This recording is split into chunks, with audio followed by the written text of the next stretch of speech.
হরে কৃষ্ণ। কৃষ্ণ ভক্ত বন্ধুরা, আমি সবাই সঙ্গে আনন্দেতে সব কিছু নিয়ে যে আলোচনা করি, সবাই মঙ্গলের জন্য। তাই যেই আমরা সর্ব সংসারে মিলে সর্ব জায়গায় চলিতে ফিরিতে থাকি, তাই আমরা কৃষ্ণ নামে সব জায়গায় চলার জন্য মনে রাখুন।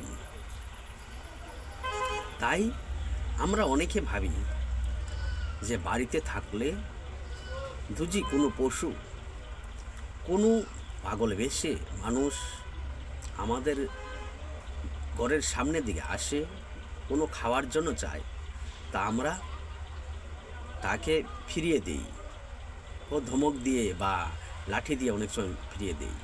কিন্তু আপনারা জানবেন বা জেনে রাখবেন,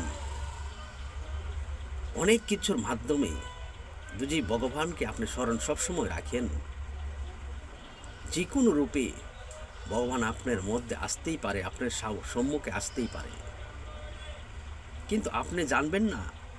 কিন্তু অনেকভাবে আপনি পরীক্ষা করে থাকতে পারে।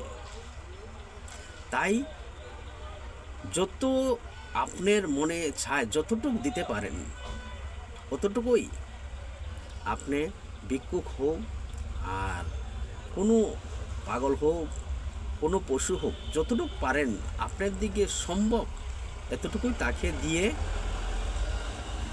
সন্তুষ্ট রাখবেন। দেখবেন আপনার মঙ্গল হবে।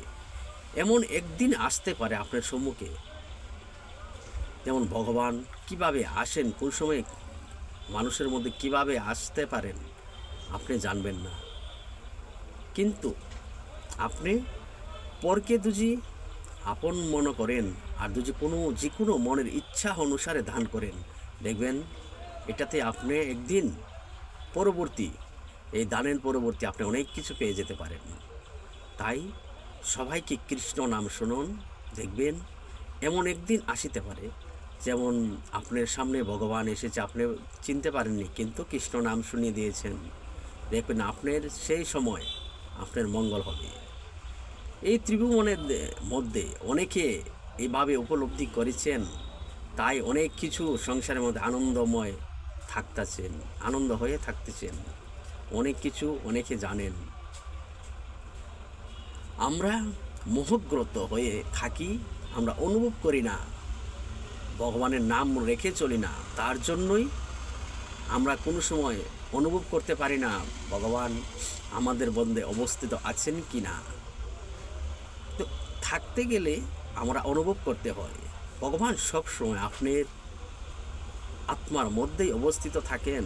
আপনি যদি সঠিকভাবে মন আনন্দেতে নাম লন, তাহলে খুশি থাকবেন, বুঝবেন। হরে কৃষ্ণ, হরে রাম। এতটুকুই আজ, আরেকদিন বলবো।